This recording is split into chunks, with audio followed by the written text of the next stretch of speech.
Hello everyone, তোমরা কি জানো আজকে আমি কোথায় যাচ্ছি? আজকে আমি যাচ্ছি ইন্ডিয়ার সেকেন্ড বিগেস্ট রথযাত্রা দেখতে। যারা যারা জানো তারা তো বুঝেই গেছো যে সেকেন্ড বিগেস্ট রথযাত্রা কোনটা। ট্রেনে কাঠি ভাজা খেতে খেতে চলে এলাম দিদির বাড়িতে, আর এখানে আমি পুরোপুরি সারপ্রাইজ দিয়েছিলাম একটা। এখানে দিদি আর পুকু আমাকে দেখে তো প্রায় চমকেই গেছিল। সবাই ভাবছে আরে এ কোথা থেকে এলো। আমি গিয়ে দিদির বাড়িতে ল্যাদ খেয়ে বসে পুকুকে বললাম দে তোর চশমাটা একটু পরি। আমার দিদির মেয়ে নতুন নতুন চার চক্ষু হয়েছে, আর দুটো চোখের পাওয়ার, একটায় -2.50 আর একটায় -2.25। তো ওর ফ্রেমটা ভীষণ সুন্দর ছিল, সবার মুখে মানাচ্ছিল, আর আমি বলছিলাম বাহ আমাকে খুব সুন্দর লাগছে দেখতে। রাত্রে খেয়ে নিলাম পরোটা আর ঘুগনি। পরের দিন আমরা বেরিয়ে পড়লাম মেলার উদ্দেশ্যে। এখানে রাগনি মাসি আবার রাগ করেছে, কিসের জন্য রাগ করেছে আমার সত্যি মনে পড়ছে না। এই রাগ ভাঙাতে ভাঙাতেই চলে গেলাম আমরা মেলার দোরগোড়াতে। প্রচন্ড বৃষ্টি হচ্ছিল, বৃষ্টি মাথায় নিয়ে বেরিয়ে পড়েছিলাম। মেলা বলে কথা, তাও আর ইন্ডিয়ার সেকেন্ড বিগেস্ট মেলা। এবারে তোমরা কি গেস করতে পারছো এটা কোন মেলা? হ্যাঁ হ্যাঁ, তোমরা ঠিকই ধরেছো, এটা হলো ওয়ান অফ দ্য বিগেস্ট মাহেশের মেলা। আর ঢুকতে না ঢুকতেই আমি এখানে দেখলাম পোড়া মাটির কি সুন্দর সুন্দর জিনিস নিয়ে একজন বসেছে। আর এই হলো সেই বিখ্যাত মাহেশের রথ, যেটা আমি গিয়ে সাজানো দেখে বিভৎসভাবে উৎফুল্লিত হয়ে পড়েছিলাম।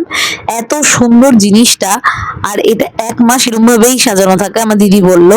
সো আর বেশি দেরি না করে আমরা মেলায় ঢুকে পড়লাম। ঢুকতেই প্রথমে গামলা বালতি দেখছিলাম, তারপর ভাবলাম দূর এগুলোকে বাদ দিই, আমাদের যে জিনিসটা কাজে লাগবে সেই জায়গাটায় যাই, যেটা হলো চুড়ির দোকান। চুড়ি দেখলেই আমার যেন কেমন পাগল পাগল লাগে, মনে হয় সব কিনে নিই, কিন্তু বড্ড বেশি ওভার রেটেড বলছিল চুড়িগুলো। যেহেতু আমি কিছুদিন আগে নিউ মার্কেট থেকে চুড়ি কিনেছি, সেই কারণে আর আমি চুড়ি কিনিনি। দিদি ভাই একটা চূড়া সেট নিয়েছিল ওখান থেকে। এক একটা চুড়ির সেট অনেক কম দাম বলছিল, কিন্তু এক একটা চুড়ির সেট এত দাম বলছিল যে ছুলেই হাতে ফোসকা পড়ে যাচ্ছিল। তাই জন্য চুড়ির দোকানে আর বেশি ভিড় না জমিয়ে আমি উল্টো দিকে এই চাবি রিং এর দোকানটায় চলে গেলাম। এত কিউট কিউট চাবি রিং ওখানে দেখলে মনে হচ্ছে সবটা নিয়ে নি। এই চাবি রিং এর দোকানটাতে ভীষণ কিউট কিউট সব রকমের চাবি রিং আছে, নেইমার, ডোরেমন, শিনচ্যান। আমরা ছোটবেলায় যে কার্টুন গুলো দেখতাম না, সেই সবই এই চাবি রিং এর দোকানটায় অ্যাভেলেবেল রয়েছে। আর এই বক্সটা দেখো, কয়েন বক্সটা কি সুন্দর, আমার তো প্রায় দিল কেড়ে নিয়েছে পুরো। এরপর গুটি গুটি পায়ে হেঁটে চলে গেলাম এই কোরিয়ান কানের দুলের দোকানটা। অনেক দিনের ইচ্ছা ছিল একটা কোরিয়ান কানের দুল কেনার। এরপর আমরা চলে গেলাম স্টিলের বাসনের দোকানটায়। কিছু জিনিস কেনার ছিল, আমারও কয়েকটা টুকটাক জিনিসপত্র কেনার ছিল, কিন্তু বাপরে বাপ যা দাম দেখে আমরা পালিয়ে এসেছি। এই জন্য এই জলের বোতলের দোকানটা থেকে আমার ঘাড় ভেঙে পুকুতো একটা জলের বোতল কিনলো। আর এখানে এত সুন্দর সুন্দর কাপ গুলো দেখলেই মনে হচ্ছে কিনে নি। আমার দিদি তো এখান থেকে প্রায় 12 পিস কাপ কিনেছে। আর কাপ ছাড়াও এখানে এত সুন্দর সুন্দর ছোট ছোট এই গ্লাস গুলো দেখছিলাম আমি, এত পছন্দ হয়েছিল, মনে হচ্ছিল যেন একটা নিয়ে নি, কিন্তু তারপরে ভাবলাম কি করবো নিয়ে। সে কারণে দিদি ওখানে কাপ কিনছিল, আমি পুকুকে নিয়ে চলে এলাম এই জুয়েলারির দোকানটা। এইখানে গিয়ে আমি আলটিমেটলি বসা কানের দুল পেয়েছি, যেটা খোঁজার জন্য আমি এখান থেকে শ্রীরামপুরে গেছিলাম। ওখানে গিয়ে আমি আগে দুটো বসা কানের দুল কিনে নিয়েছি। মায়ের জন্য একটা কানের দুল কিনেছিলাম আর একটা ক্লিপ কিনেছিলাম। মেলা থেকে বেরোনোর সময় দেখলাম এই দোকানটা, এটা দেখি ছোটবেলার কথা মনে পড়ে গেল। ছোটবেলাতে এত কানের দুলের দোকান বা কাপের দোকান বসতো না, তখন কিন্তু ম্যাক্সিমামই এই মাটির পুতুলের দোকানই বসতো, আর এই কেনার জন্য পাগল করে দিতাম। কিন্তু দুঃখের বিষয় এবারে কিছু চড়িনি। এখানে এসে দিদি বলছিল চড়তে হবে না, না চড়ে তার থেকে পেটে খা, কাজে দেবে। সেই কারণে দেখছিলাম ওখানে কোনো খাবার পাওয়া যায় কিনা, কিন্তু ওখানের খাবারের কোয়ালিটি অতটা ভালো নয় বলে আমরা ওখান থেকে এই মোমোর দোকানটায় চলে এসেছিলাম। আর আমার দিদির মেয়ে তখনও রেগে গেছিল, কারণ তাকে ক্লিপ কিনে দেওয়া হয়নি। তো একটা স্টিম মোমো আর ফ্রাই মোমো অর্ডার দিয়ে নিয়েছিলাম। ওকে অনেকক্ষণ ধরে আমি সাজছিলাম খা খা প্লিজ খা, আর ও মুখ দেখাতে চাইছিল না, তার জন্য বললাম ঠিক আছে চলো বাতও को मारो गोली और खाने पे কনসেন্ট্রেট করো বলে আমি নিজেই খাওয়া শুরু করে দিলাম। যখন আমি খাওয়া শুরু করে দিয়েছি তখন আস্তে আস্তে ও খাওয়া শুরু করে দিয়েছে। তো মোমোটা আমার সবকিছুই ভালো লেগেছিল, কিন্তু একটা অদ্ভুত ব্যাপার দেখলাম ওখানে স্পুন দেয় না। আরে বাবা মোমো খেতে গেছি, একটা চামচ তো দেবে, সেইটা ওখানে দেখি অ্যাভেলেবেল নেই। মোমোর সসটা খেয়ে তো সাংঘাতিক ঝাল লেগেছে, তার মধ্যে এই গরম গরম। তারপরে আমরা দেখলাম রাত্রি 10:30 বাজে, তো বাড়ির দিকে রওনা হয়ে গেলাম। এইবারে তোমরা দেখো আমি মেলা থেকে কি কি কিনেছি। মেলাতে আমি গিয়ে প্রথমেই বললাম যে আমার ঘাড় বেগে একটা বোতল খসিয়েছে, এইটা হলো সেই বোতল।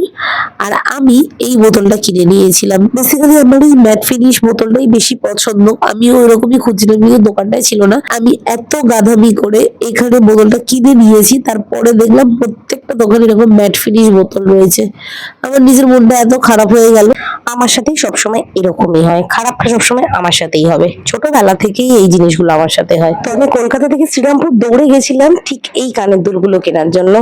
আমাদের এখানে ওই কানের দুলগুলো আছে আমি জানি, কিন্তু আমি মেলাতে কোথাও এই কানের দুলগুলো পাচ্ছিলাম না। এটা আমি নিয়ে নিয়েছিলাম মায়ের জন্য, আমার মায়ের তো খুব পছন্দ হয়েছে এই কানের দুলটা। আর আমি আরো একটা বসা কানের দুল কিনে নিয়েছি। এই কানের দুলগুলো সত্যি ভীষণ প্রয়োজন পড়ে। আর এটা নিয়েছিল পুকুর এই কোরিয়ান কানের দুলটা আমার দিদিরও খুব পছন্দ হয়েছে আর পুকুরও খুব পছন্দ হয়েছে, ইভেন আমারও খুব পছন্দ হয়েছিল। তারপরে আমি নিয়ে নিয়েছিলাম এই আংটিটা। এই আংটিটা দেখে আমার দিদির মেয়ে যা হাসছিল, বলছিল তুই কি একটা নর্মাল সোজা সাপটা আংটি খুঁজতে পারছিস না? মানে অ্যাকচুয়ালি আংটিটা ভীষণ ইউনিক দেখে আমি নিলাম। আর এই হলো আমার টগর ফুল কানের দুল। এই কানের দুলটা আমি পরার জন্য ভীষণ এক্সাইটেড। এখন তো নাইটির সাথে পরে আমাকে পুরো পাগলি লাগছে আমি জানি। পরে কোনো একদিন হোয়াইট কালারের কোনো ওয়েস্টার্ন ড্রেসের সাথে এটা পরে স্টাইলিং করে অবশ্যই ভিডিও আপলোড করব। আর পুকু কিনে নিয়েছিল এই দুটো গার্ডার, ওর গার্ডারের ক্লিপের মনে হয় এবার ওর দোকান দেবে। আমি এই ক্লিপটা কিনে নিয়েছিলাম আমার মায়ের জন্য, আমার মায়ের এই ক্লিপটাও ভীষণ পছন্দ হয়েছে। ও আবার একটা বোতল কিনেছে, এটা আমি দেখাতে ভুলে গেছিলাম প্রথমে। এটা আমার দিদির মেয়ে ওর মায়ের ঘাড় ভেঙেই কিনেছে, মানে আমার দিদির থেকেই কিনেছে। আর এই নুনের ডিব্বাটা দেখো তোমরা, কি কিউট দেখতে না? একটা সব থেকে ভালো জিনিস হয়েছে, ওখানে বোরোলিনের একটা স্টল বসেছিল আর আমার একটা সুদল কেনার খুব দরকার ছিল, তো ওখানে পেয়ে গিয়ে একটা সুদলও কিনে নিয়েছি। আর এই যে আমার দিদির সেই চুড়ি যেটা পরে ও কেত মারছিল ওখানে, এবং বাড়িতে এসেও কেত মারছিল, কিন্তু আমি আর ওই ভিডিওটা নিইনি। আমি বেসিক্যালি হোয়াইট কালারের ম্যাট ফিনিশ চুড়ি খুঁজছিলাম, কিন্তু এগুলো ম্যাক্সিমাম ভেলভেটের ওপর রয়েছে, তাই জন্য আমি আর নিইনি ওখান থেকে। আমার দিদি মেলা থেকে এই কাপগুলো কিনে নিয়েছে। আর এই দেখো দেখো, ওকে দেখো, অলরেডি জল খাওয়া শুরু করে দিয়েছে নতুন বোতলে। ভিডিওটা ভালো লাগলে লাইক কমেন্ট শেয়ার করতে ভুলো না। আর আমার চ্যানেলটা একটা সাবস্ক্রাইব করে অবশ্যই যাবে, আর পাশে থাকা বেল আইকনটা কিন্তু প্রেস করে যাও। নতুন নতুন মিনি ব্লগ দিয়ে আবার আসবো। টাটা।